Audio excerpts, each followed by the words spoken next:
The topic today is, welcome to my trash can, the secrets to successful living.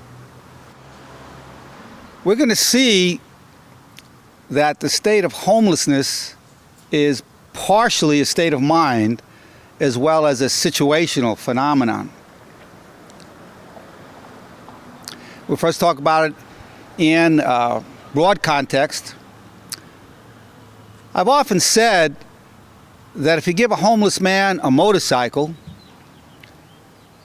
he's called a free man. He goes with the wind, puts what he can in a motorcycle, and off he goes. And people say, look at that, there's a free man. Somebody else could say, no, he's really homeless. But it's his attitude. If he says, no, I'm free, I'm not tied down by any person or anything, when I get in my saddlebags, I'm gone. So his attitude could be, I'm free. If we look at the holy men of India and in other countries who wander in the mountains begging for alms for just a little bit of rice, there's no pity for these people. They're respected and revered as holy men. So is it possible then that an individual who gives up his home and lives in the streets but promotes his understanding of the Word of God, will not such a person be respected, and will we call that person homeless? Well, technically, perhaps they are homeless, but we'd have a very different idea about whether that person is homeless or not. We might even want to listen to what that person has to say. Why? Because they succeeded in doing something that most people can't do. They left all their material possessions behind them, and they went out promoting the Word of God as they understood the Word of God.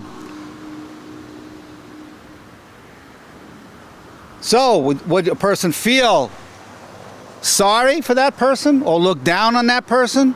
Perhaps some would, but others would respect and revere this person, would want to bring some food or something to help that person on their way because they're serving God in their way, and they renounced all material possessions that they can then serve us. That person is homeless. As far as I know, if history stands as I understand it, Jesus Christ, was he not homeless?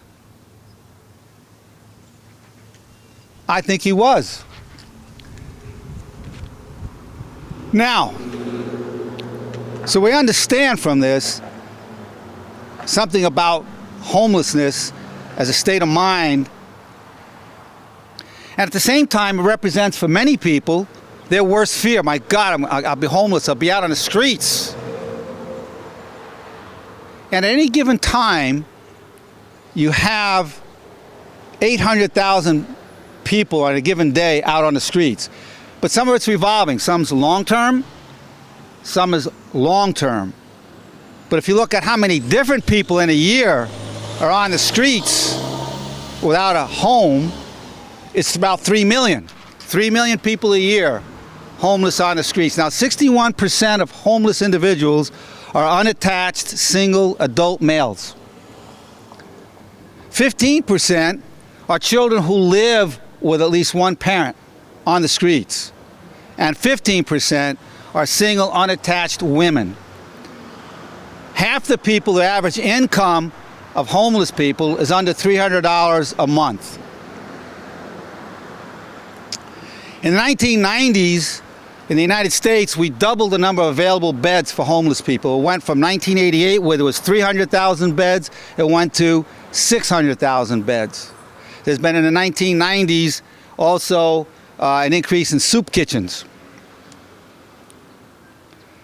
But as we speak shortly with Bill, who's lived this lifestyle, he doesn't like the drama of living in these shelters, and he's going to tell us about the drama that's there. 31% of the homeless people have either a mental problem or a substance abuse issue. Mental disorder or a substance abuse issue, 31%. 50% have a chronic physical disability. So certainly healthcare is an issue.